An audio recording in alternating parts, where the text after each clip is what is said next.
If you guys haven't heard by now, yeah, this is the Nick Frazier Podcast, and you're getting the best genuine content out there. Right, fellas? Sure. Agreed.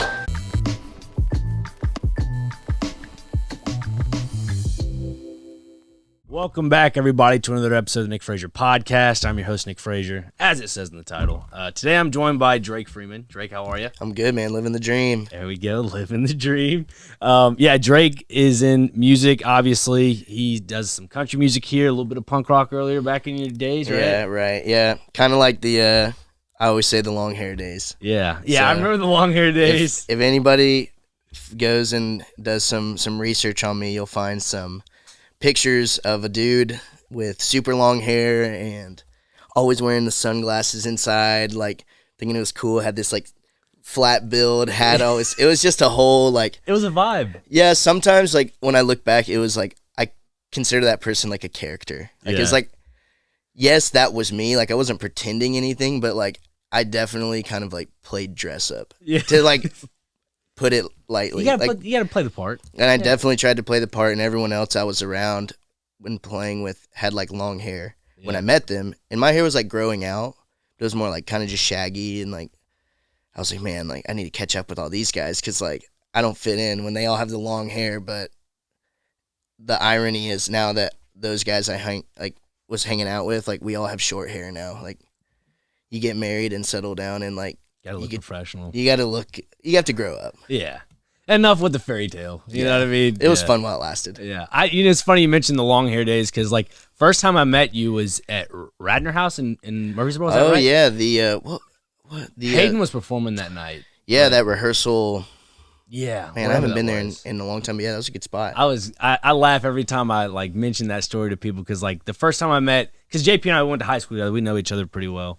And it was the first time I met you, I think Hayden for the first or second time, and there was like another guy. I think one of the drummers. I think his name was like Isaiah or something. They were throwing like water balls in the parking lot. I'm like, am I at the right place? Yeah, man, that drummer. We called him Big Z. Yeah, that's right, Big Z, man.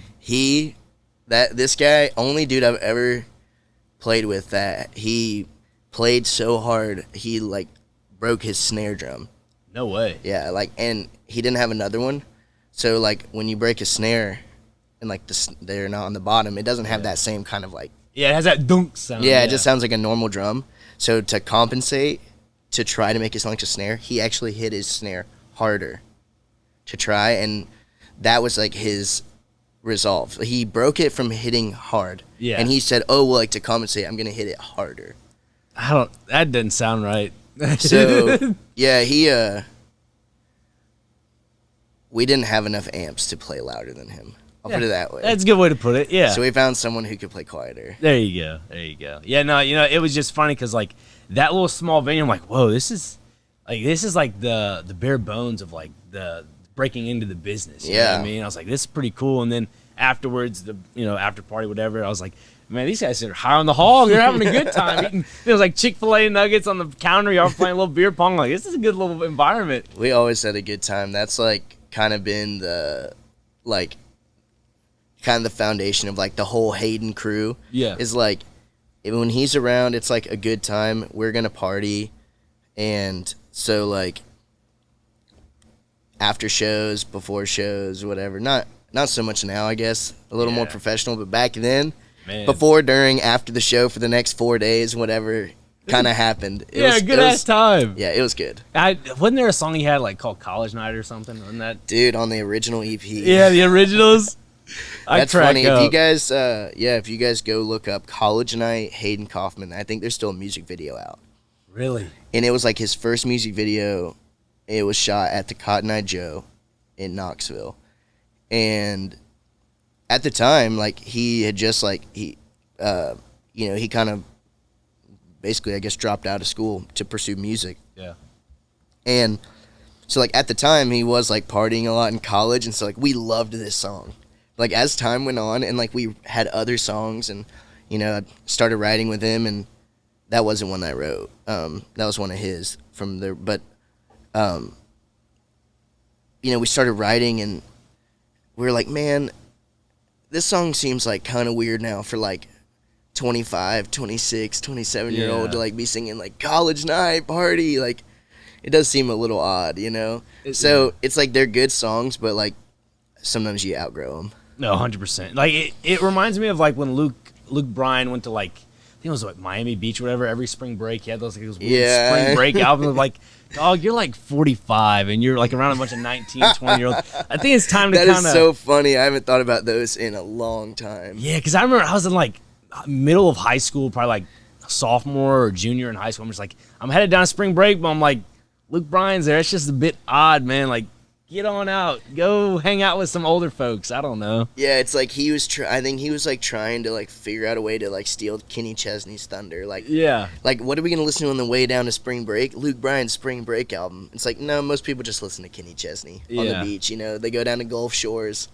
and they listen to Kenny Chesney. You know, the funny thing about that album was, I think the last ever time he did it, I think it was like my senior year of high school, and he had this song called Spring Breakdown. I'm just like, that's such a somber mood for him because he's like, I don't want to leave, but like, definitely doesn't want to just stop performing. But I don't know whose idea it was. It was a weird dynamic to me, just weird. Whoever it was. Luckily, it didn't like kill his career or anything. Mm-hmm. But I think when he came back, like the next album after that was with like Strip It Down. Yeah. And like Kick the Dust Up. I was like, I like this. Like he redeemed himself. Make a resurgence, right? Yeah, I'm like, okay, those were bad, but like I think he knows that. Yeah. And so he's like, I'm gonna put out this really good, you know. And it was like there's a lot of popular songs on that. I think it was called maybe Kill the Lights or something. Yeah, something like that. Yeah, I remember those. I haven't thought of them in a while, so it's like, you know, when you like unlock a memory. Yeah. That's what happened when you said that. I was like, wow. Like I remember there was like this yellow. Yes. It's a yellow cover, and he's like in a truck or something. And he's like looking out the window, and it's like, yeah, man, that's so funny. I think I'm gonna go listen to some of those songs today. Just as you're driving off. Yeah, I'm gonna be like, okay, I'm gonna be listening to him, and be like, man, I can't believe I like kind of hated on that. Yeah, I know, right? No, but anyways, you know, talking about country music and kind of the preface of this whole episode, but you know, talked a little bit about Hayden when you guys kind of got into writing house when I met you guys.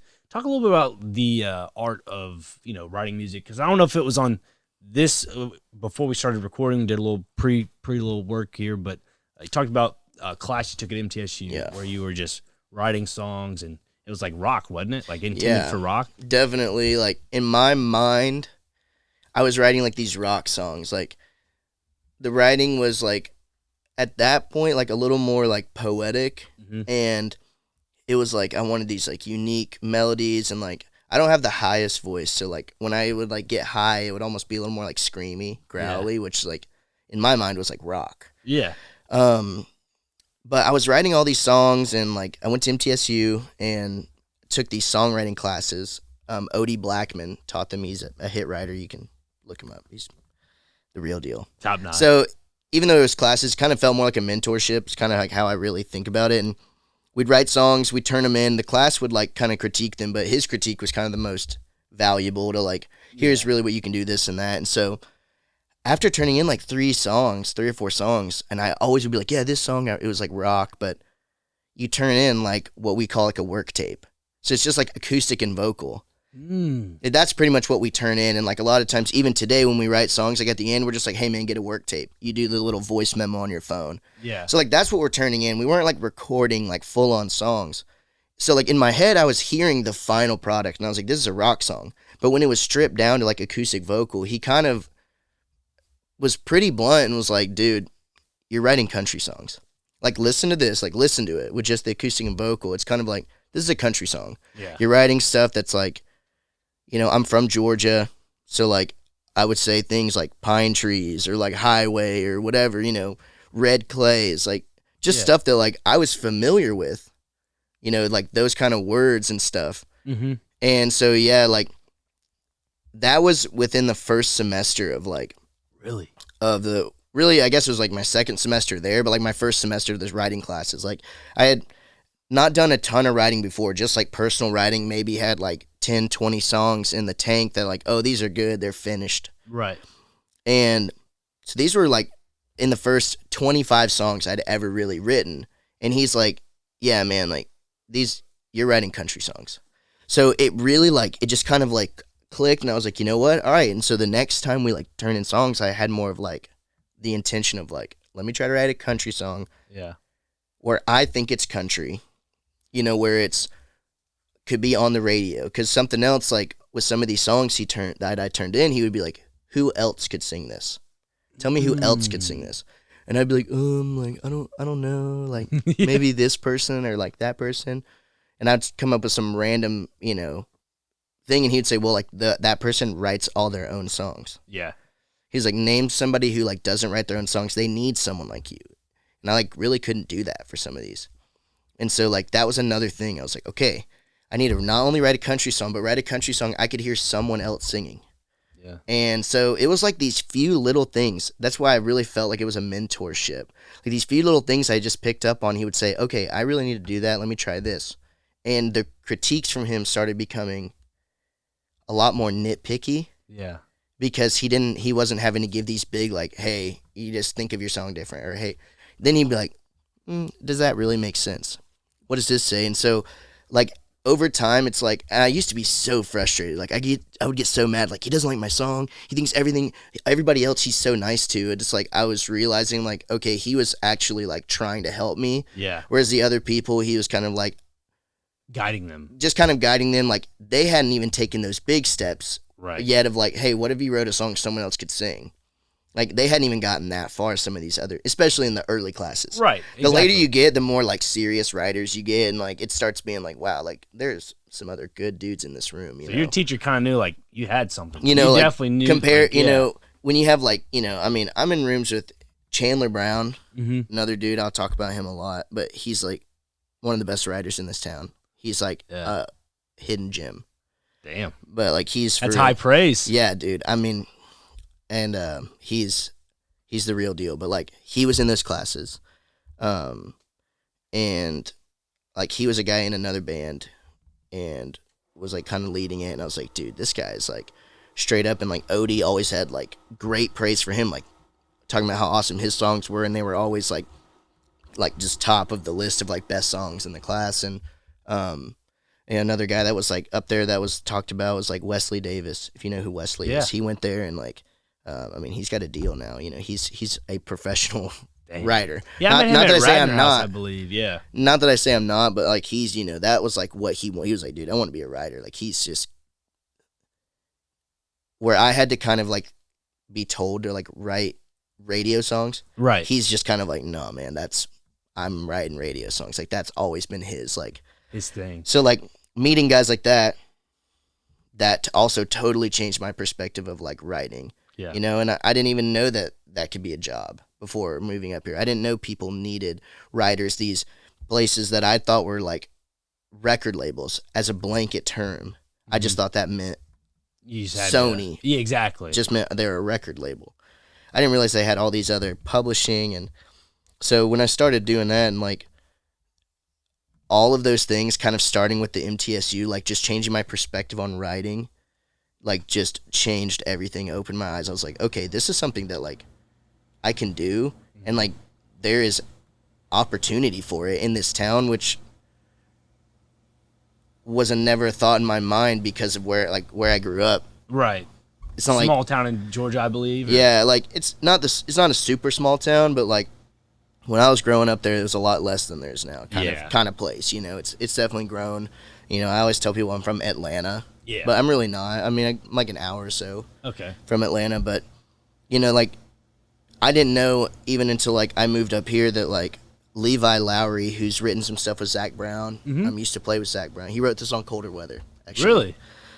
He's from where I'm from, and I guess like he lived there a little bit, but like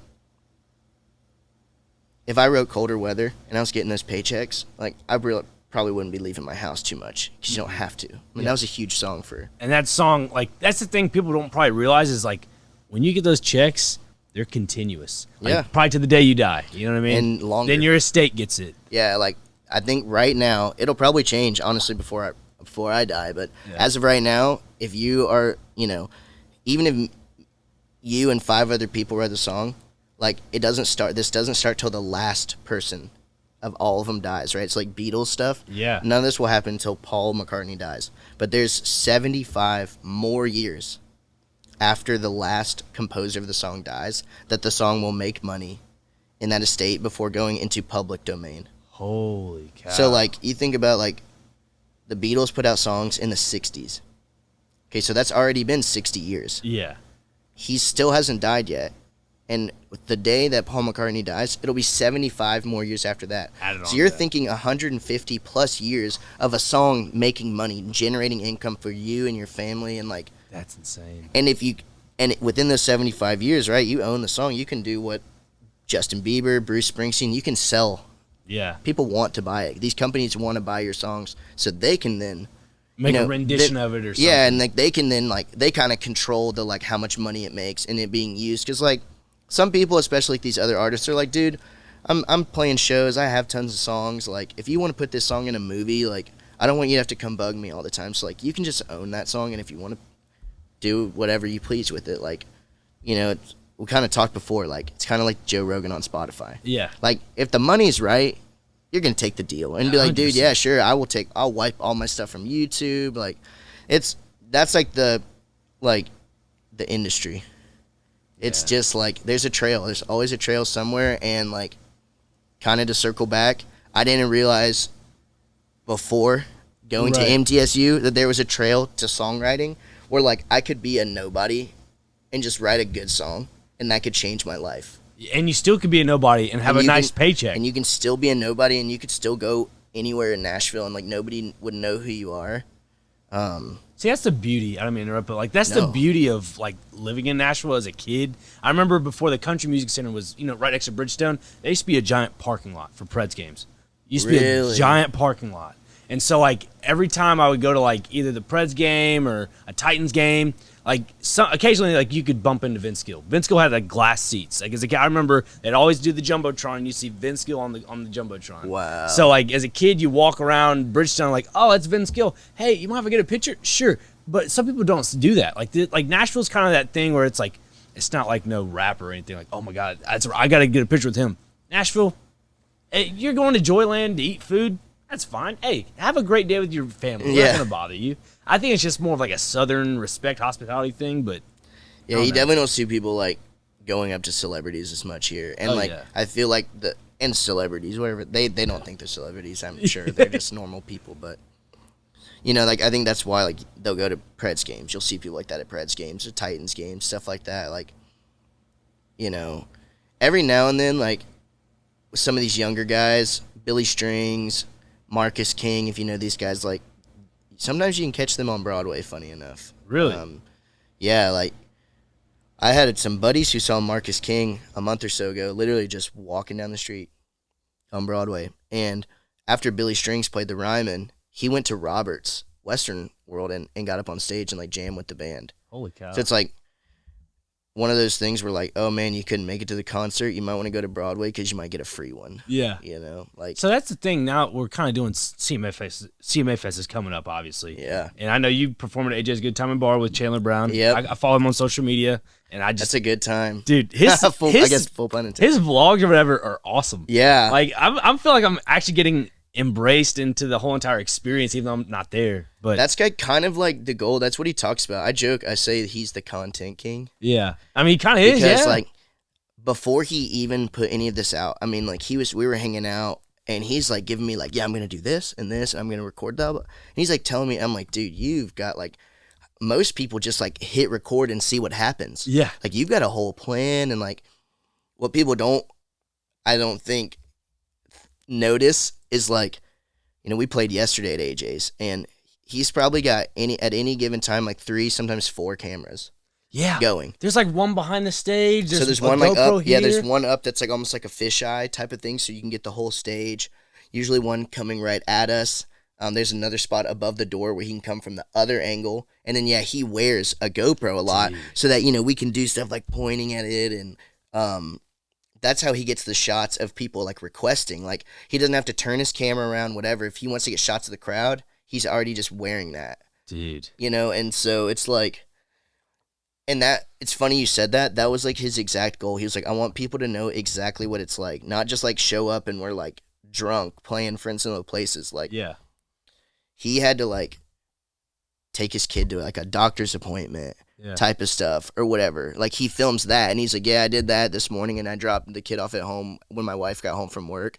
And now I drive to Broadway and he like films in his car and he's like, I'm going down here to play.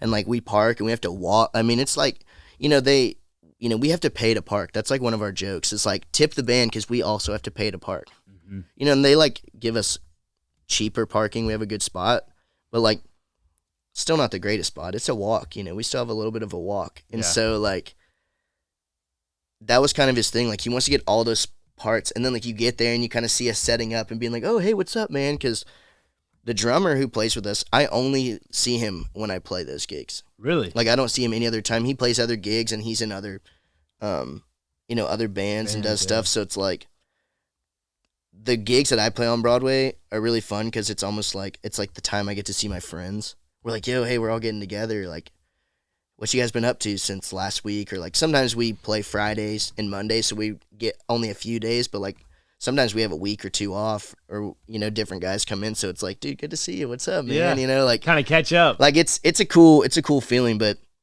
yeah, Broadway is going to be insane. It's going to be littered with a bunch of big marquee names. The Nissan stage show is going to be wild. There's like, I saw they're bringing back some bands like from kind of like we were talking about high school with the Luke Bryan stuff. They're bringing back, I saw Thompson Squares doing a set. Really? You remember that group? Holy cow. So they're doing a set I saw and like some like Eli Young. Yep. And, some of those bands, it's like, man, I haven't heard those names in a while, but like, that's going to be cool. Yeah, it's going to be cool. Like CMA Fest, like it's the 50th anniversary. I don't know if you knew that. It's like the 50th CMA Fest they've ever done. So like, of course, I'm going out of town this weekend. Like, I do have to work Thursday night, but I'm gonna try to go downtown either like Thursday evening or Friday night for sure. You can, kind of like stumbling upon these celebrities. Like, there's definitely a higher chance they're gonna be down there, 100% because of CMA. But it's cool, man. It's fun to like see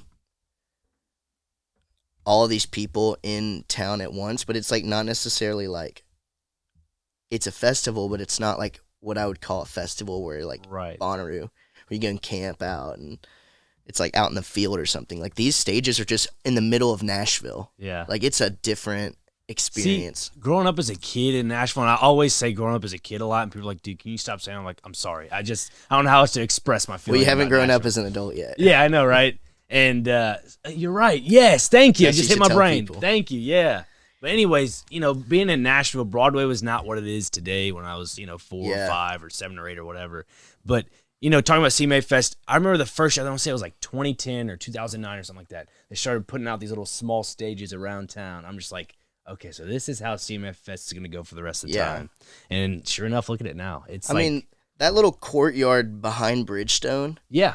They'll set up like 2 stages there sometimes, and it's like, that's a great use of that space. Like, you're already going to have tons of foot traffic walking by, and like, it's, I think it also, like, I guess,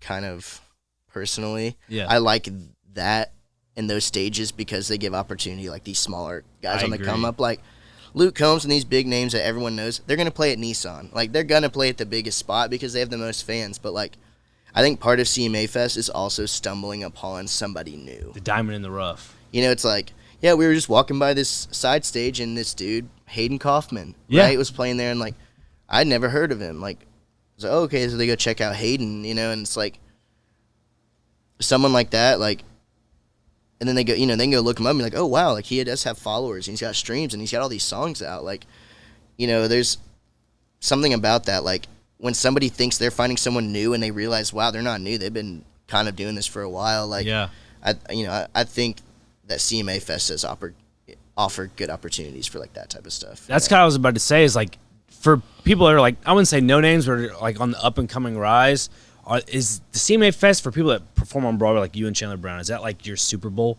to, like, get, you know what I mean? I'm trying to... I don't know if it's, like, our Super Bowl, because, like, for us, like, we're still going to just play at AJ's. Yeah. Like, on Wednesday night, like, I'm playing at Johnny Cash. And I wouldn't, because, like, I don't always play, like, an actual, like, stage, but, like, some of the bars are still just open for whoever, the public. Yeah. And I will say, there's a huge difference in the amount of people and the type of people that are in town this week. Like, on Wednesday, we'll play at Johnny Cash, and it's like just a cover gig with a cover band. And it's a Wednesday night. Normally, that's like very like middle of the week. It could be good, it could be bad, but nothing crazy. Right.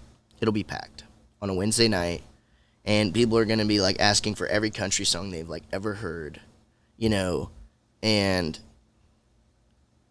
the excitement can kind of feel like a Super Bowl, because like when you go down to Broadway, like everyone just like the energy is like happy. Yeah. Like, yo, we're all here. There's a bunch of first timers. I love people who it's like their first time to Nashville. Oh, yeah. Because I remember my first time, especially as a musician, like I was like in awe of Broadway. Like, look at all these places, all these musicians. Like, they're so good. Like, why are these guys playing here? Yeah. Now I live here and I'm like, oh, well, like it is a good opportunity to meet those guys who are so great. Like, I played with guys who were like on tour with big names, and they're like, yeah, well, we only go on tour on the weekends. So like Mondays and Tuesdays I play on Broadway. Damn. And it's like, you know, you tour with Phil and we played with this guy who was on the road. Well, I've actually played with two different dudes who played with Shenandoah, however you say it, that 90s band. They had 2 Dozen Roses. Yes. Like, I played with two guys who play with them, and they're like, yeah, just pick up Broadway gigs whenever. It's like, what? that's a really good gig, and you want to play on Broadway with me. Yeah. It's like, okay. Wow. But, like, before I was like, why are these guys playing here? But now I get it. It's like they never know when they might meet, you know, someone like me. And, like, I play bass with Chandler. Like, in his band, I'm playing bass and just kind of being in the background. Yeah. And, like, I've gotten other gigs out of that because he'll be like, dude, hey, man, like, so-and-so's looking for a bass player. Like, would you want to do the gig? And it's like, well, I didn't move here to be a bass player, but yeah, sure. Please. I'll take the gig. Like, give him my number, you know? So I think, like, that's kind of the cool part about Broadway. And, like, on a week like this, kind of back to, like, you never know who might walk in while you're playing, right? Like, yeah. Right now, there's a dude who lives in Nashville. He's from Nashville. Jelly Roll. He's huge right now. Antioch guy. He's an Antioch dude. He just dropped his album, and, like, he's blowing up. He's performing at CMA, and he might just get an itch to go down Broadway. He might. You never know. Like, and if he walks in a bar and he's like, yo, this guy was really good, or like, man, that band was really good.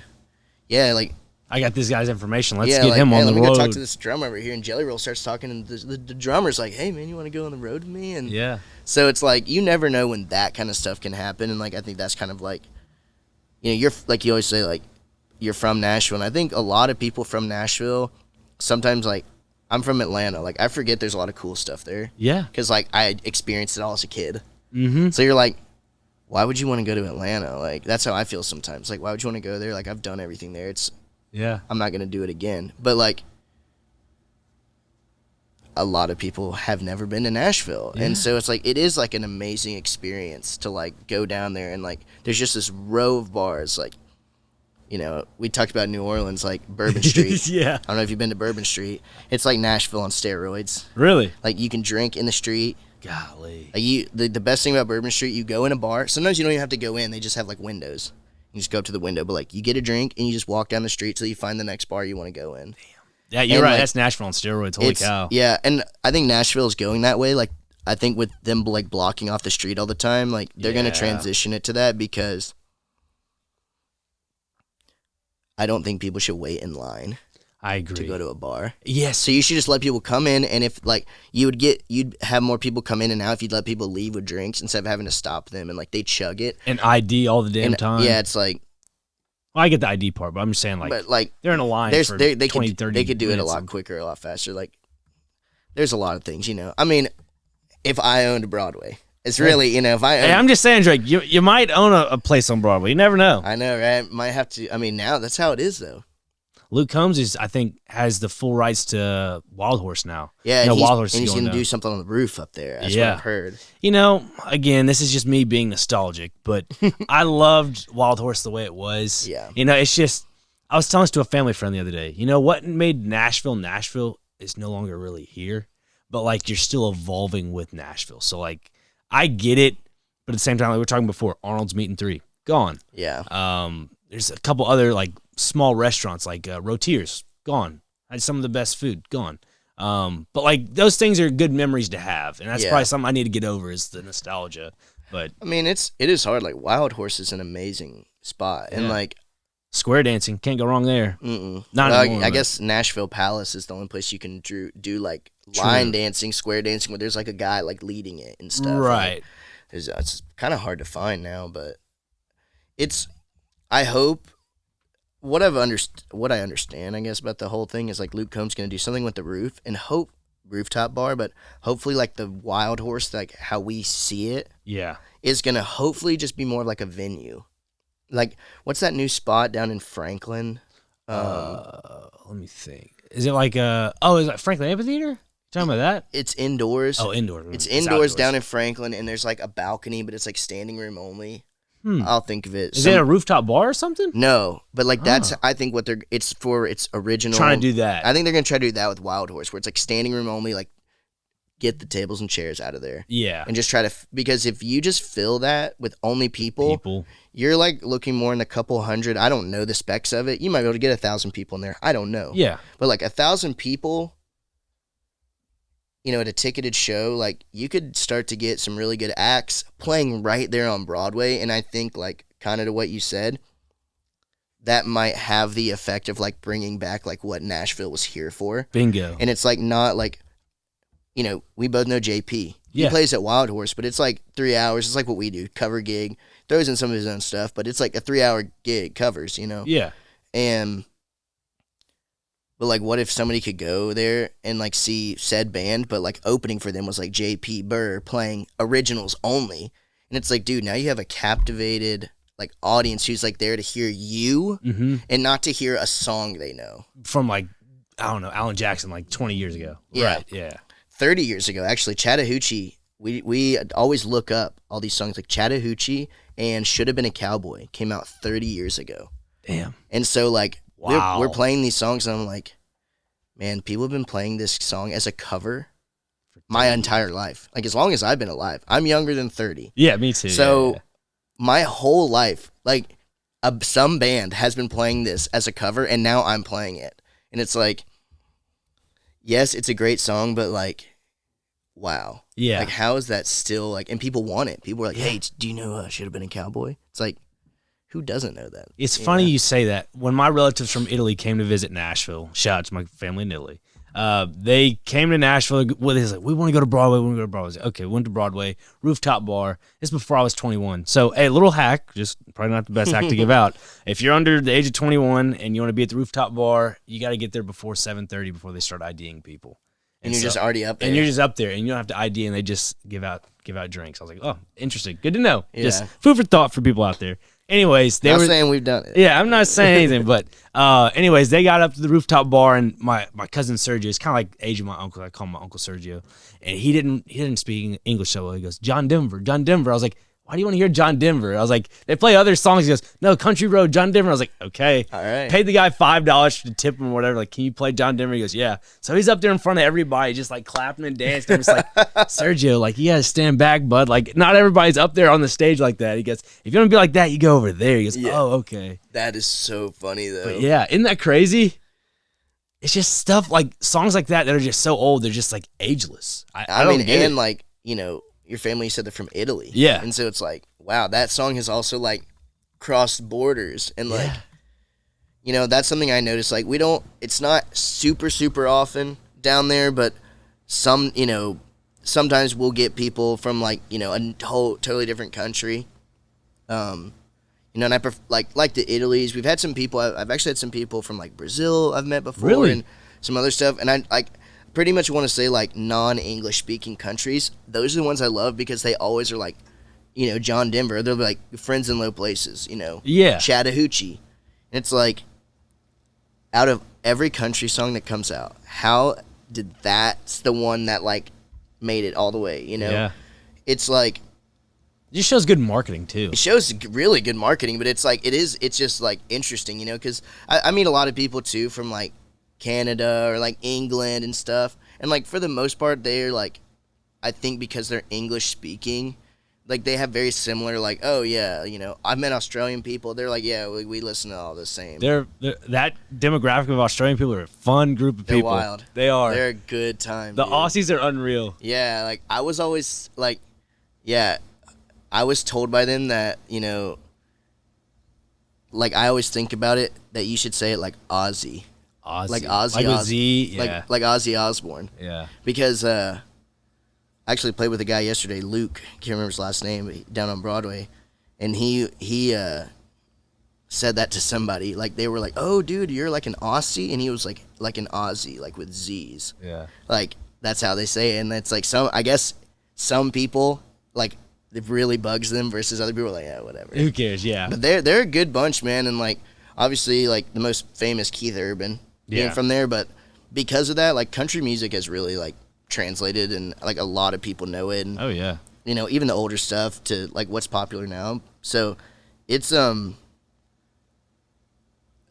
kind of like it's fun. a transcending thing. Yeah. It kind of yeah, and then, like to see what songs last and what songs don't. It's like kind of all the way back to the songwriting thing. Like, can you write a song that like they didn't know when they wrote those songs that like 30 years later there'd be some dude like me like covering that song. Yeah. To like make 20 extra bucks or something, you know? Speaking of making an extra $20 or so, you talk a little bit about Broadway, we're still talking about it. You know, when you go to park, you fight in traffic all the time. Nashville traffic. I know you grew up in Atlanta, like you said. Yeah, so I've seen traffic. What's the traffic like comparison? Is it it's better from 1 here. to 10? It's better here. Mm-hmm. But like it's something there. Something I've noticed is like this is what happened in Atlanta. The earlier like the rush hour is, right? Like rush hour should be like 4:30 host. Sometimes in Nashville, leaving or whatever, especially 65. Right. Sometimes 3 o'clock. It's starting to like be back to 3:30, backed up traffic. It's like, how are y'all even out of work yet? Like, I'm going. You know, I'm trying to get to Broadway at that time. It's like, how are y'all already leaving? Or, you know, so. It's not horrible. It's gotten worse ever since I've been here. I used to live in Murfreesboro, so I'm happy I live up here now because I just avoid 24. Like, I do not go up or down that highway. Like, even, you know, I'll take back roads. Like, if you live in Nashville, I hate to do this because I'm just going to add more traffic, but, like, you should take Bell Road everywhere you go. God dang it. Why would you say that? Take Bell Road everywhere you go. It's rough because I'm going to add more traffic, but I'm just telling you right now, if you don't want to go on 24, that's your best bet. But don't listen to my advice. Yeah, do not listen to Drake. I'm not from here. Not from here at all. Bell Road, it's shut down apparently. Don't go there. Don't go that route. All right? It's shut down. They're doing road construction. Yeah, actually, that's right. That's right. Yeah, road construction. Oh, man. But, yeah, no, I would do the same thing. I'd take 8th Avenue from time to time. It's just you learn which ways to go. But, like, the difference kind of, honestly, like in Atlanta, even you try to take those ways, those back ways, it's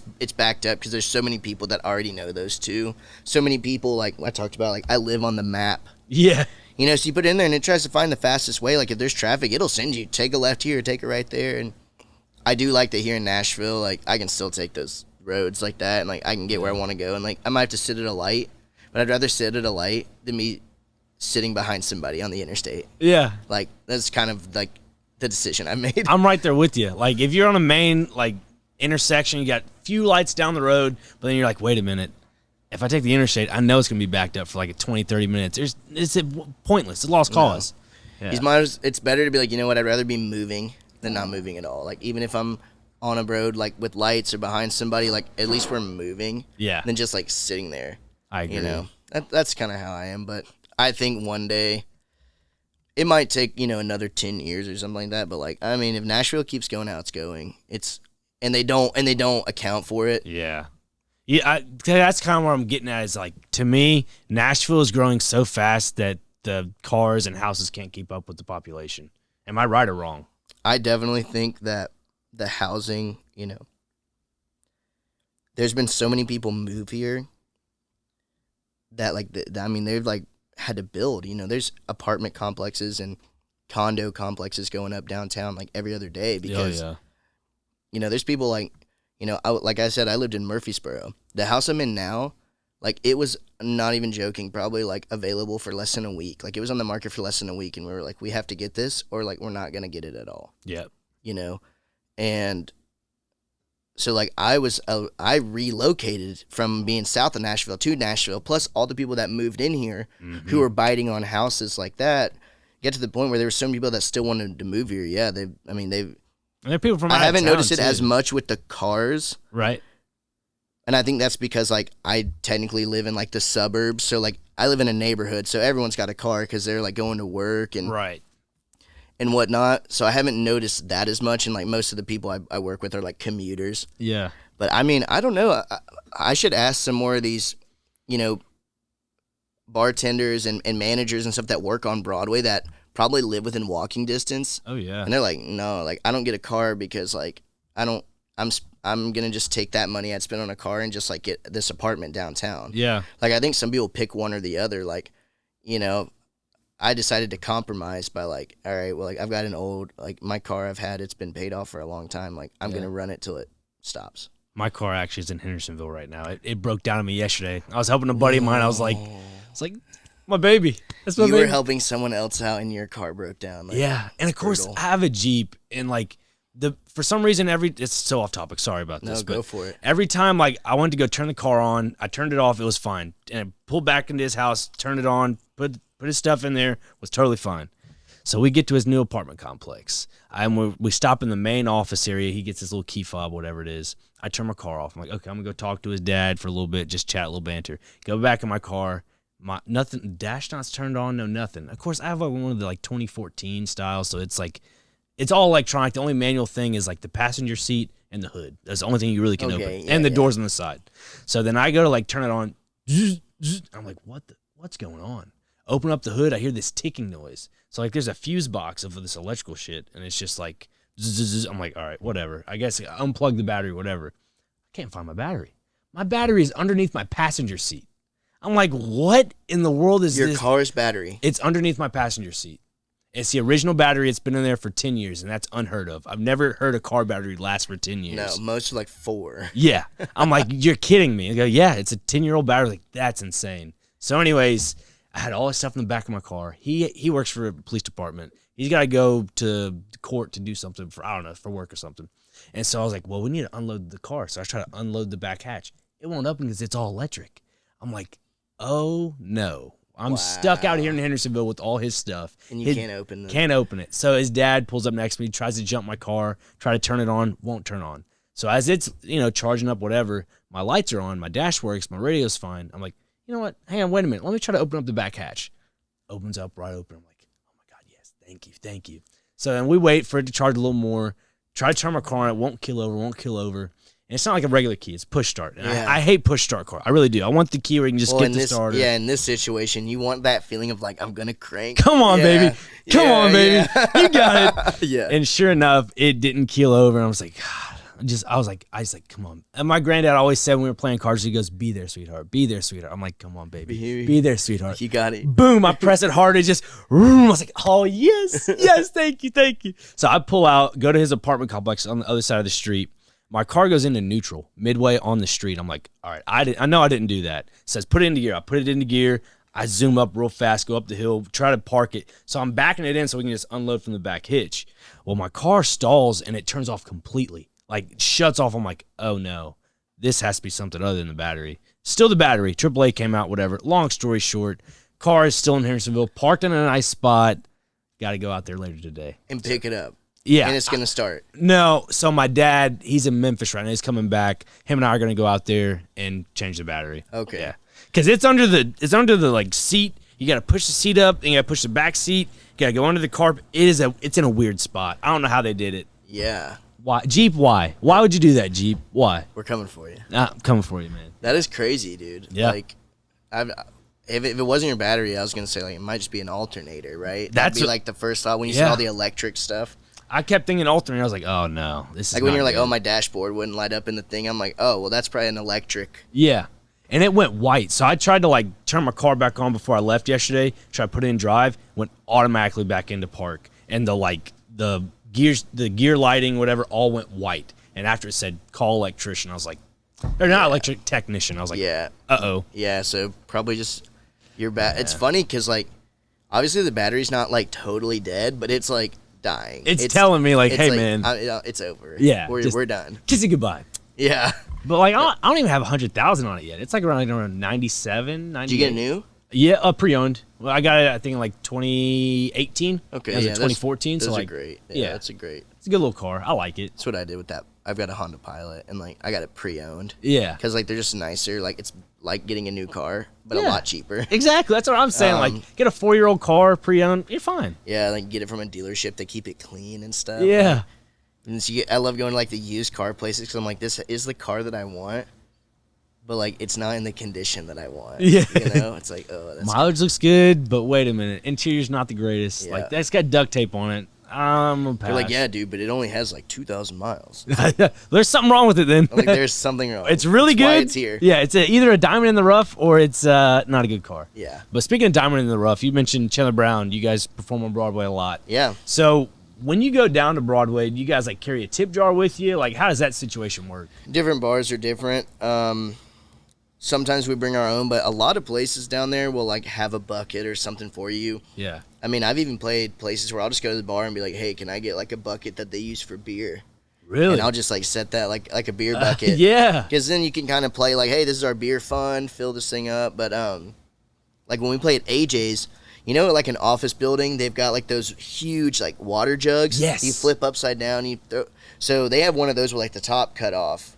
And that's what we use. And you can like have a handle and like, you know, especially when it's busy, we'll do what's like called like, you know, pushing the jug. And like, so somebody will like take it around and like talk to people because, you know, obviously we're trying to make tips. We're down there working for tips. You know, that's like we're making like a wait staff, you know, like the bartenders. Like we're just like them, just like grinding for tips. And, so it's, you know, obviously that's one thing, but then we love to go out there and, like, it's nice to get, like, this close to someone and be like, hey, what do you want to hear? How you guys doing? Yeah. Because when you're on stage, some people, they're, like, are a little intimidated. Just yell something out. Yeah, and they're like, oh, blah, blah, blah. And it's like, oh, I can't hear you. But if you go and you're like, hey, where are you from? How you doing? Yeah, what do you guys want to with hear? Yeah. Like, people are also like, oh, yeah, well, you guys played this. I know you played that song. What about this? And so it's, like, also a good way and, like, I think makes people want to kind of stick around. Like, yeah, we'll get to your song. We got a few more. And, like, because if people yell at you and like we can't hear them or like we don't respond or whatever, like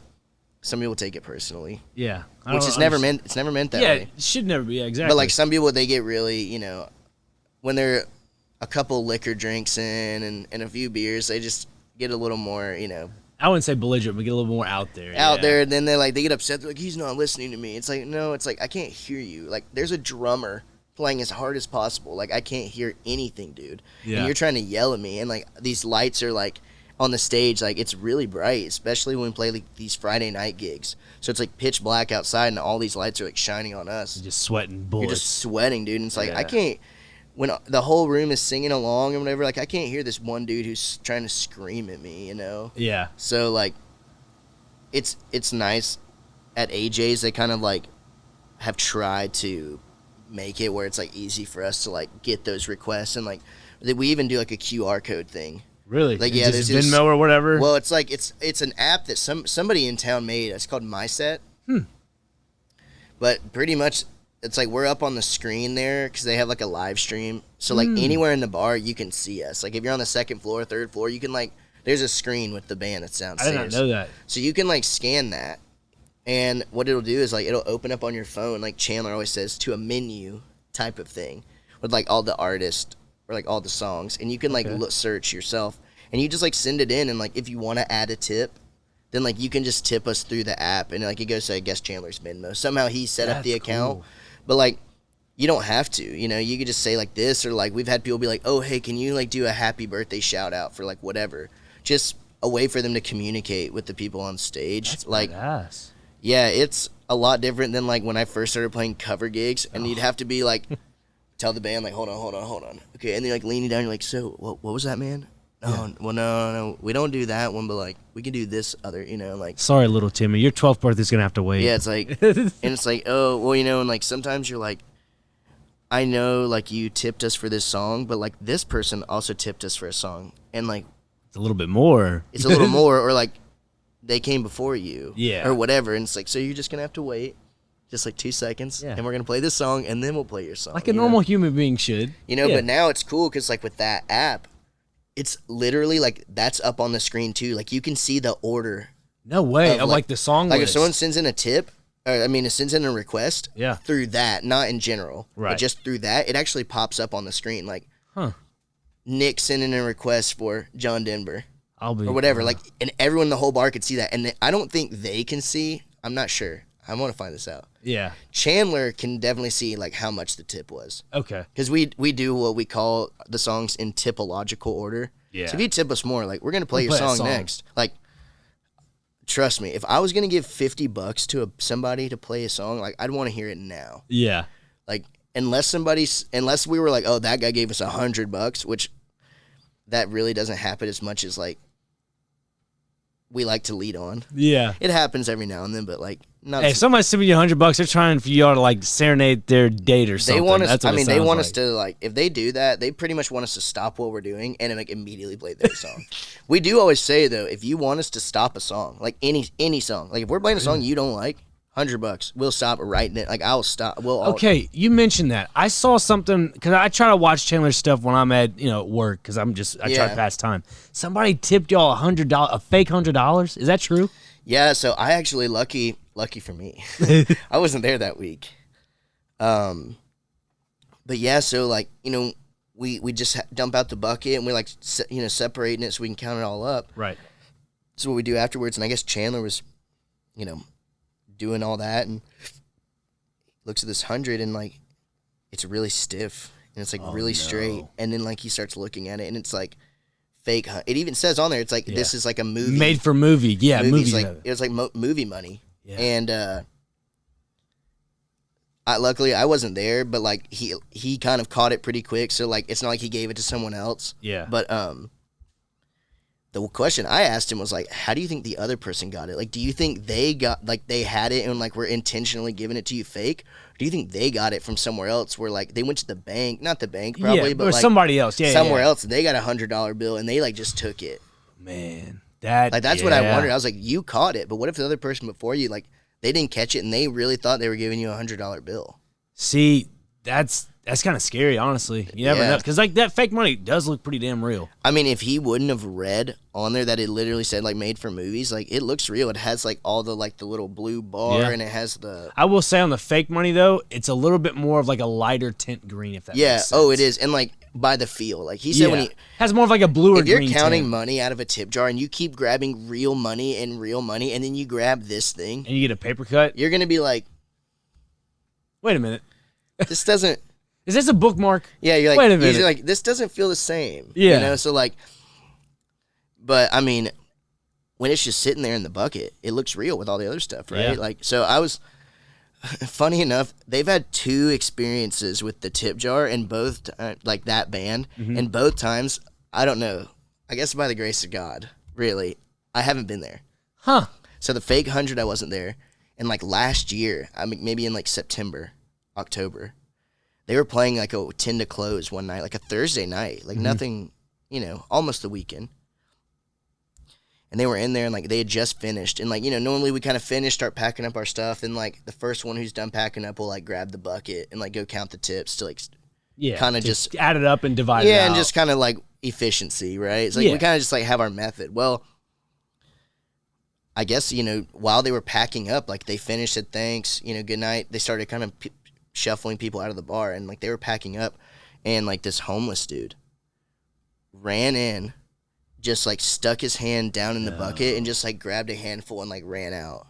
Oh my God. And that's deflating. The guy, our buddy who was playing guitar, like, jumped off the stage and, like, went to go chase him down, and, like, finally, like, caught up to him, and the guy just handed him, like, $15, and he was like, sorry, man, this is, like, all I took. But he was like, dude, no, you didn't. You, like, literally grabbed a handful. Like, yeah, easily, like, probably $130-$140. Like, if you just even if there's a bunch of ones and, like, fives, if you just grabbed a handful of money, like, it's more than 15. I'm gonna say it's a lot more than 15, and, like, probably closer to $100. I'm like, okay, well, if you look at typically it's a 4-person band. That's $25 you just took out of everybody's pocket. Mm-hmm. And I'm not trying to be that guy. Like, no, I mean, you guys. The homeless guy probably needed the money. Yeah, a lot more than I need the money.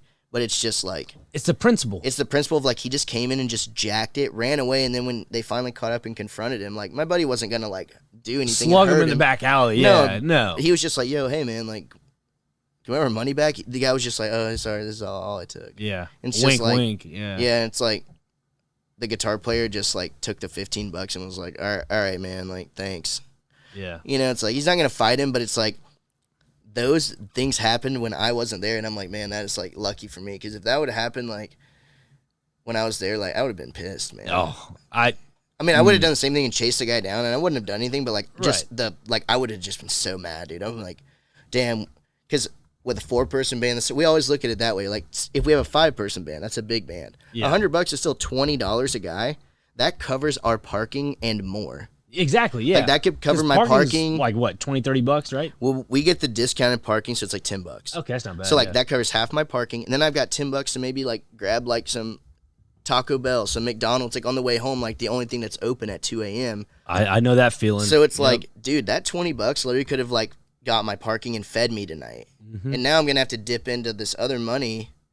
Which from like elsewhere, like, oh well, like in my mind I saw that 100. I was thinking, oh dude, cool, that one guy who gave us 100 just like paid for the whole band. Mm-hmm. Like that is like how we look at it. It's not just like, oh, like that's one person's money. Like we're looking at it for everybody, and so like it's an experience down there. Like, you know, I don't like live down there, you know, per se. I know what you mean. Like yeah. max, I play down there 3 times a week, max. Right. You know, but like, it's an environment. It's a different type of thing, and it's a different type of beast. And like, everyone's out there grinding, and you know, like, you have a lot of respect for like people who just like live off of, like we talked about. Like, you don't know when you're gonna get your next paycheck, and not only that, when you're playing down there, you don't even know how much you're gonna make. So true. There's one thing when you're like, yeah, I don't make a lot of money, but like I get paid hourly, like.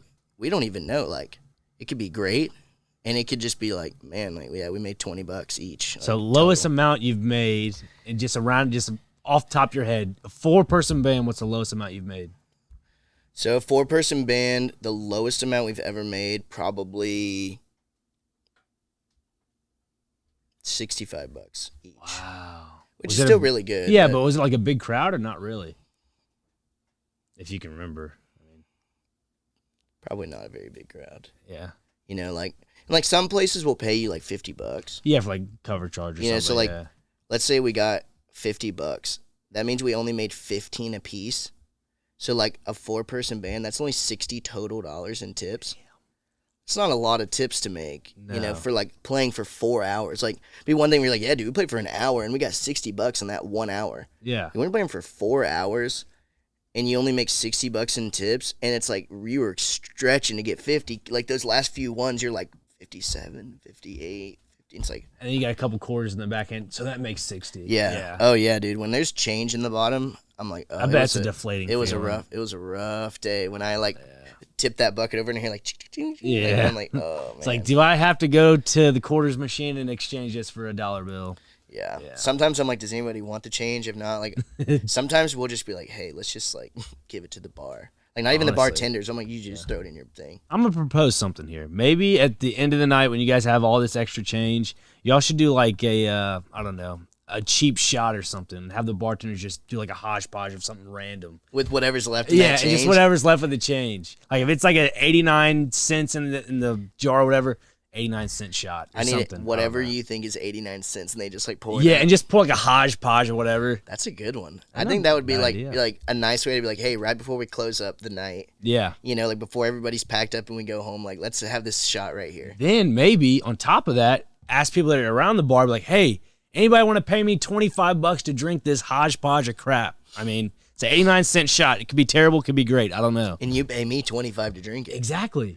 That's a yeah, hey. I mean that's a business model right there. Just saying, you gotta be thinking around all the time. You know what I mean? The gears are rolling. But yeah, it's just called an 89-cent shot. It's just what they call it. Yeah, that could be a new popular thing. 89-cent shot. Okay, I gotta come down there and watch y'all live. Yeah, man. Because like I've seen the vlogs and like we talked about already. Like Chandler really makes it from his vlogs like embracive. Like yeah I want to be there. Like I feel like I'm involved. And also something I realized, I kind of picked it up, and probably y'all know this more than I do, but when I was at Luke Combs' concert, he kind of has his songs in like a storyline in a roundabout way. with y'all's songs on that, vlog, it was in like a storyboard type way. Like you're talking with the crowd's saying, oh, it's time for tequila shots or whatever. Y'all's next song was like about tequila or something. Like the way it played along was just great. It's taken like time to figure out too, because you have to you want that like ebb and flow of like old songs, newer songs, fast, slow, whatever. Right. But yeah, we've tried to like kind of group our songs together too, and like these little groups are like 3 songs where like we'll just play them back to back to back, or like we almost know like this one song, if it gets requested, it kind of like triggers this line of events, like we're going to play these songs and these, because they kind of end up working together. But we that's not always planned, but a lot of times like when we're kind of pushing like, hey, buy us a drink, buy us this, buy us, like if we can get people to buy us a drink, we kind of have like drinking songs prepared, right? Because it's kind of like, if we're going to annoy the crowd and be like, hey, like, buy us a drink. If you don't buy us a drink, we're not going to do this or whatever. Yeah. It's like, we're going to, like, play into that a little bit. It's like, we're not going to say that and then come play, like, Check Yes or No by George Strait. Like, we had some people yesterday who said that there was, like, their wedding anniversary. Like, 20 years they'd been married or something. Oh, wow. And the guy had asked for a certain song. I can't remember it now. But, like, right after that song, we played, like, Check Yes or No. And it's like the second verse is like says literally like we've been married for 20 years. Yeah. Like 20 years together, she still like just gets worked to me. out that way. And so it's kind of like we picked that because it almost like sounds like we're singing to that guy who like asked, and like right. So we it's not always like strictly planned like, hey, we're going to do this, but like it's curated. We have the experience of doing it enough, and like with Chandler, we've really like tightened our set list. Like we used to have a big set list. Yeah. Now he's like, nah, we're going to just play these songs we're really good at. So do you implement like originals also? Because I know you mentioned originals once or twice. Yeah, if people ask for them, we'll typically do an original. The staff loves when we do originals because like you got to think when they're there, these bartenders or even the door guys, they're there all day. They hear the same stuff. And it's like they're not going to get mad at us because they're like, well, we get it. Like, different. It's going to be a different band, but they're going to play the same songs because there's going to be different people in the bar. Right. But the staff really likes it, and they're always like, yo, Chandler, like, play this original. Or he plays there a lot acoustic.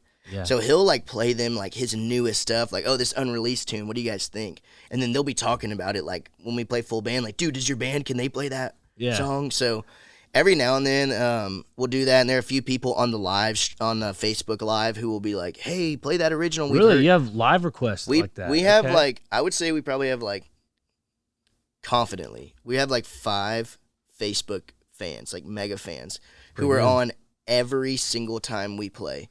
They're on there commenting like, "Hey, good to see you guys again." Like they know us by name. This one dude, oh, wow. I'll shout him out. I'll even send him this podcast because I'm shouting him out. Yeah.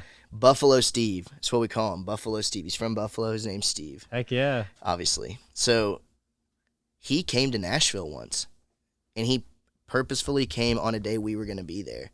And he came to AJ's, and he comes up, and he's like literally talking to us by name. He's like, Drake, what's up, man? Chandler, what's up, man? Trey, Caleb, the drummer. He knows John. Whoa. He's like knows us. And he watched so much that he was like literally like, Drake, you want a tequila shot. Chandler, you want this drink. You want, like, he watched us that much, and, like, he watches the whole show. And he's like, yeah, man, like, on Friday nights, if I fall asleep, I just go back in the morning and watch from, like, where I was. Like, he watches the whole, he loves it. Good for him. And what a nice dude. Like, he's just legitimately a fan. And so it's, like, kind of cool, because that doesn't always happen. But it's cool, like, this guy's been watching us, and he knows us. He feels like he knows us. Comes and sees us in person, and it's like, we felt like we knew him. He didn't even have to request any songs. We're like, dude, we know what you want to hear. Yeah. Like, we already know because you always tell us which ones you like on Facebook. Like, we got you. We're going to play everything you want. And he stayed for the whole set. Wow. And it was, like, crazy to watch someone, like, know our set because, like, most of the time we don't have repeat customers. When you play on Broadway, it's new faces every single day. So it's that was kind of cool. That doesn't happen a lot, but yeah. That's kind of the experience at AJ's with Chandler. Like, he wants it to feel like this is kind of like our spot. We play here, come with us, kind of like feel immersed on the videos, and it's always nice because he kind of he watches back through all of it and does all the editing. Yeah. And so he picks out, like, when we say the really funny stuff. Yeah. Because sometimes we just, like, we try too hard and it'll sound stupid, or, like, we'll keep, like, going off each other. So, like, it's nice because he just picks out the parts that are, like, everyone's going to laugh at. Yeah. And it's, like, condensing, you know, really, like, 5, almost 6 hours of his day. He's, like, condensing into, like, 8 minutes. You know, 9 minutes. And so it's, like, it's cool how much he can really, like, get in. And you, like you said, like, you feel there. Yeah. When I watch back, like, because I play most of the time, but there's sometimes I don't watch or I don't play. So when I watch these back, I'm like, was that a week I was playing and not? Like, and I'll be like, oh yeah, I remember we played that song. Like, oh yeah, because like the one he just did, we played a Eastbound and Down from like Smokey and the Bandit. And it's like, oh yeah, we did play that song that 1 week, and like we've never played it since. You know, it was just a request. It just kind of hit you. And so he was like, he put that in the video because he's like, oh, that's unique. We don't always play that. But like, I forgot. It's been weeks and it's like, oh yeah, we did play that song. It's a small little context clues. You're just like, yeah, really think about it. Like this hadn't really. It's like the small niche stuff, basically. Yeah.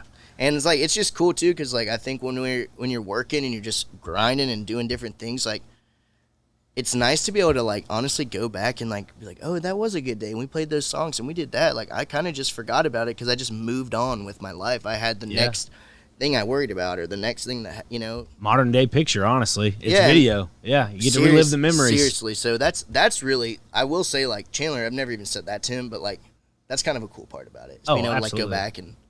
That's kind of one of the reasons why I kind of started the podcast. Is like, one, I love talking to people. Two, is just something, I didn't want to make a name for myself, really. I just kind of wanted to get into sports and do podcasting, whatever. But yeah, this is kind of what it's come to. I'm like, got my buddy Tate doing, you know, the camera work here, all the above. Like, there's lighting. I never thought it'd really come to this, but I just thought it'd always be audio. But it's now come to the point where it's video. A free neon sign back there. Yeah, we talked about that. Built the table with my dad. Like, it's just cool, man. Yeah, this thing is no joke, man. I appreciate it. Yeah, my uncle lives out in like Smyrna or Murfreesboro. Had a bunch of cedar trees. They put it through a sawmill, and my dad and I put it together. My mom and I sanded it, polyurethane, and got the legs off Amazon, man. Nice. Yeah, like $80. I was like, it's a steal. Polyurethane. That's you're talking in the guitar world now. That's what they coat a lot of these guitars with. Yeah. It's good. I wanted like more of the matte finish, you know. I didn't want that like very glossy, yeah, because of the lighting. It's just funny, yeah. Like I always like, it's called glossy. Like when you actually touch it, it feels like plastic. Yeah, that's what I really don't like about those others. Like it just feels very plasticky. Yeah, when it's like too much. And like I've done a little bit of woodworking. I tried to build a guitar one time. Really? Yeah, it was. It was for a science fair project. Okay. And the science behind it was circuits. Huh. You know, and like that was what I tried to spin it as. Right. Electric. They're magnet. I mean, they are basically magnets. Right. An electric guitar, it's like magnets that like when the string vibrates, that's how you get an amplified sound. But that's what I tried to spin it as. But I really just wanted to build a guitar. Yeah. And I don't even think I like made it to the round where you can get like a participation trophy. Like I don't even think I made it past like the classroom stage. We've all been there, okay? You know. And, like, I bought my trifold and everything, you know. I put pictures and You were proud of it, though, weren't you? Dude, I was so proud of it, man. I was like, I built this thing. And, like, it kind of worked. Yeah. You know, it didn't sound great, but, like, it kind of worked. And I thought, like, dude, if I could build this, like, you know, maybe I could, like, build more guitars. But, yeah, when I didn't, I threw the guitar away. It's okay. Long story short. It's all good. I kind of just... I went outside and I had a true rock and roll moment and like smashed it. Smashed the crap out of it. Yeah, I was like, I'm going to smash this thing and then just like throw it away. It kind of felt a little good. It felt good because like I've only like one other time I played a show and I didn't end up doing it, but I brought like a $50 guitar I got off of Facebook Marketplace because I was going to smash it at the end. Yeah. Like I was like, dude, yeah, I'm going to smash a guitar and like blah, blah, blah. And I never ended up doing it, but like if you're going to do it, you don't want to smash a nice guitar. Yeah, like absolutely. In the 70s, they didn't know that they were smashing guitars that would be worth like thousands of dollars now. Like they didn't know that. Right. But like knowing that, it's like, dude, I'm not smashing my nice guitars. I'm going to get like a $50 Walmart guitar. And just smash it because like it's going to look cool. You know? See, you make a good point there because like with this podcast, I try to implement country music or just artists or whatever. I want to get a guitar. I don't know. I don't know if I want to get like a nice guitar, like a Walmart guitar, because I want to have each of the artists sign it. It's like a cool memento for myself, and have it as like a wall art or something. And like the musicians that come in, that'll be sick. Yeah, it'd be kind of a cool little environment. But I have a guitar at my house. My dad found at my grandmother's house when she, we all moved her out, whatever. It has like this tiger pattern to it. I'll find it on my phone real quick. Yeah. We can edit this part out. I'll find it another time. I'll send it to you. Yeah, send it to me. It's pretty damn cool.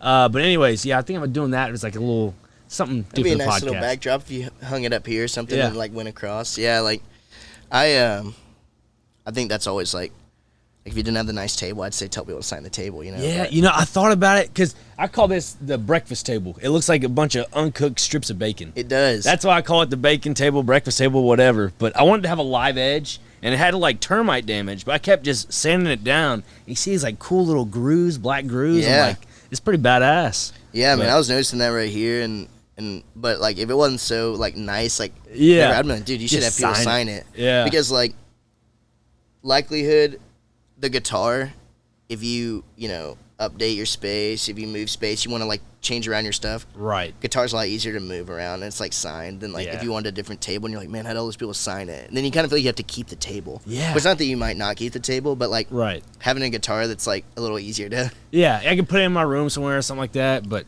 that's a cool idea. I know, right? It's pretty decent. I thought it was like, I might need to start doing something like that, But when I was a kid, I started, wanted to get into music, whatever. Not really into music, but I was like, I always banged on stuff all the time. I wanted to play the drums. My parents bought me like a cheap $50 drum set, and I had it for like probably since I was like 12 or 13. It's gone now, but God, I'd bang the crap out of it. They're just like, can you stop? I'm like, okay, like I guess music's not for me then. I feel like everybody that like wants to get into music though, their first thing they want is drums. Yeah. Like when I first wanted to play music, I was like, I told my parents, I was like, I want drums, but like I'll take a guitar. Yeah. Like as like a backup. Like, oh, okay. Like my parents obviously got the guitar. Yeah, I'm about to say they were just like, yeah, no, we're not gonna do that. So they just got the guitar for me, and so like that kind of I went down that path. But like every single friend I had that had a drum set, and like I had bands in high school, I'd be like, yeah, let's practice at my place. And like, do you just have like a crappy like kit you could leave here? Yeah. Then you don't have to bring your drums every time. So I ended up having a buddy who like left his kit at my house. No way. So that I could just like have one there for like rehearsal. But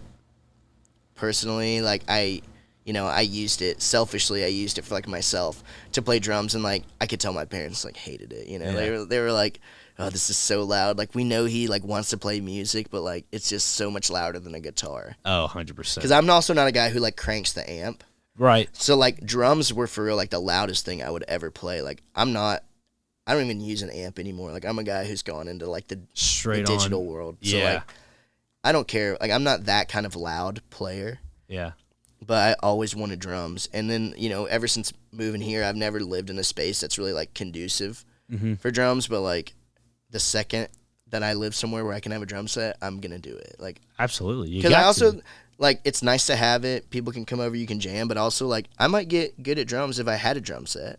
Like, and I could play it. I might get good at it. Yeah. I learned a little bit of something. I had a friend of mine that was like I guess a band teacher or whatever. He taught me stuff to do with the snare and the cymbal, snare and cymbal. I was like, all right, that's kind of cool. Like I was like, I'm doing something. A little bit. Yeah, I was like, I'm doing something. Let's go. Like, where's the nearest band? But no, it never turned out. You're like, yeah, man, I learned one thing. Like, where's the band? Let me in. I was like, get me in right now. We had like this church band when I was a kid growing up at school. I went to St. Edward's, and I was like, my buddy Luca was always really good at drums. Like, I want to be as good as Luca, and I just like. Too good. I'm like, I'm not gonna be. You're like, I'm not gonna do that. Stop. I'm stick to football. Stick to my sports. Hey, that's all good, man. Yeah. I really tried to do both for a long time. Really, the sports and the music. I'm like one of those people that's like always done music. Like I took piano lessons when I was like a little kid. Yeah. Got guitar and moved up, but like I also played football, for like a long time, and like I love sports. I still love sports. Like besides music, that's like probably my second biggest like passion, that I'm into. But like I really tried to do both for a long time, and they were like in middle school times where like they would like change the practice schedule, and I'd have to like oh, sorry, I'm not coming to practice because I'm like playing at the church band on Wednesday night or something, right? And it's kind of like they'd be like, well, like what do you want to do? Like, do you want to do that or do you want to play football? And it's like, well, I kind of want to do both. And normally they don't overlap, but they have an overlap, and you're upset I'm choosing one over the football. Yeah. One that could actually give you a career in long term, and it has. Yeah, like I knew I wasn't going to be an NFL player. Right. I knew that when I was 12. I was like, I love playing, but I'm not going to be an NFL player. I'm playing because I like this sport. Yeah. I wasn't even intending on playing in college, you know. That's why I got out in high school. I was like, dude, I'm not going to play in college. I'm not going to get beat up or break my arm or something. I can't play guitar. Yeah. So it's tough though. Like, you know, you're saying like, I just picked like football. Like I tried to do both, and I know some other guys. Like I was in chorus in high school, and we had another football player in there, and there were like a lot of times where like either he would come to like these after school things we were doing like just sweaty because he just came from football practice,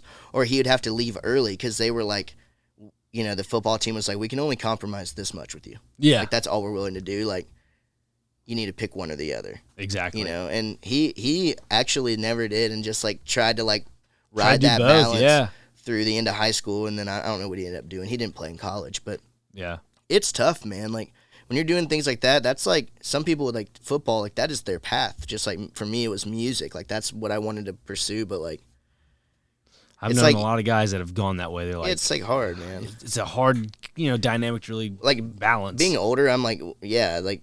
Duh, that's an easy decision. But, like, at that point in your life, like, that's a hard decision to make because, like, you want to do everything. But now I realize I can't do everything. Yeah. Like, that's where I'm at now. Exactly. You're like, I know what I want to do. I'm going to stick to it. Go, not tunnel vision, but, you know, just stick Basically, to it. Though, like, this is my end goal. Like, this is where I see the end of the story. Mm-hmm.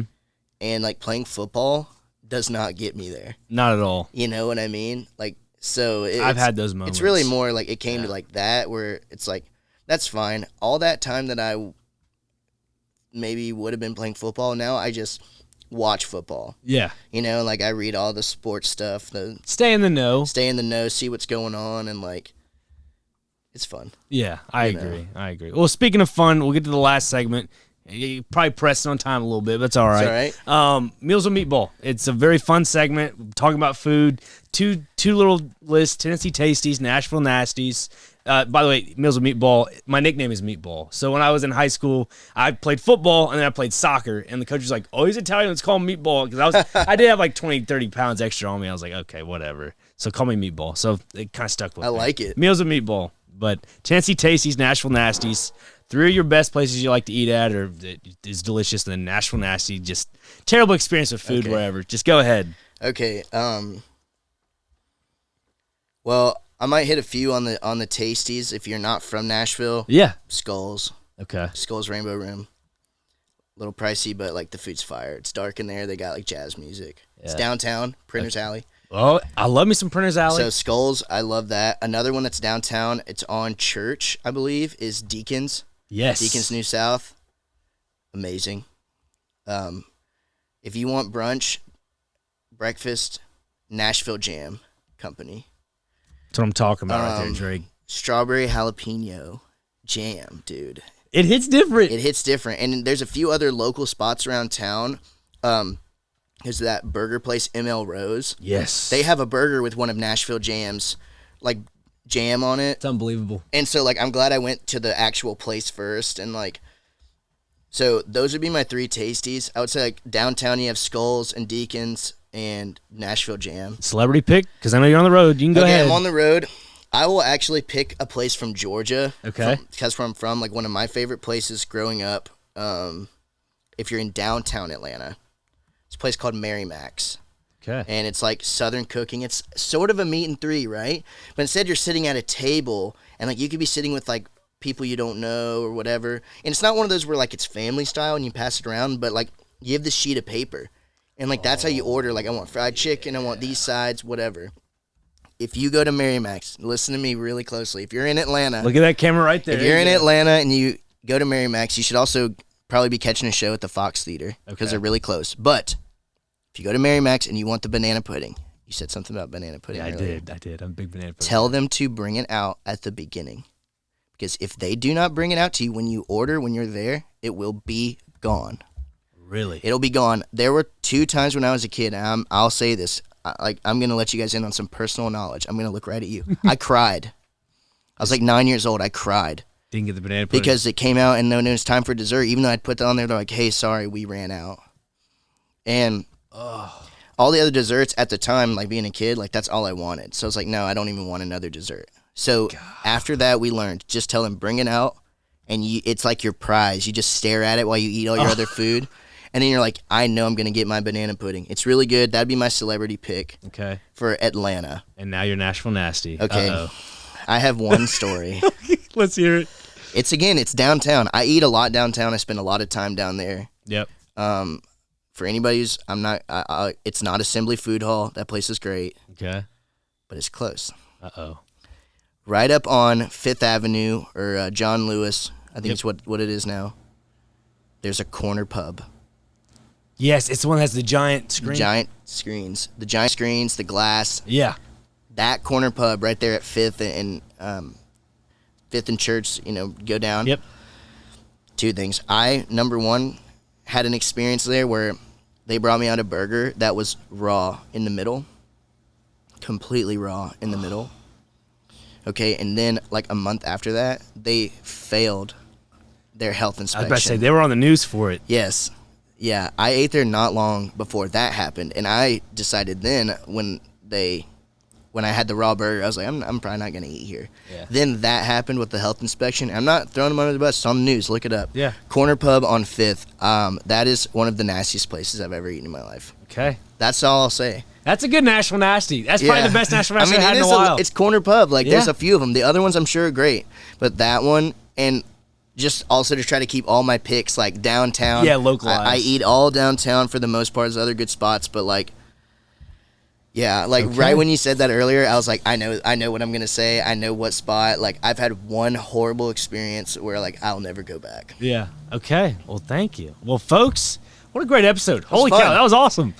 Nick Frazier Podcast. You can get it anywhere on social media, I guess. Go on Instagram at the Nick Frazier Podcast for exclusive content, reels, whatever. You can listen on Apple, Spotify, YouTube, Google, iHeartRadio, and got invited on Amazon Music. So Amazon Music as well. So those platforms. What else? I think that's about it. Yeah, check it out on Instagram and see you on the next episode. Drake, appreciate it, man. Yeah, appreciate you, man. That was an awesome episode. Holy cow. See you guys. Peace.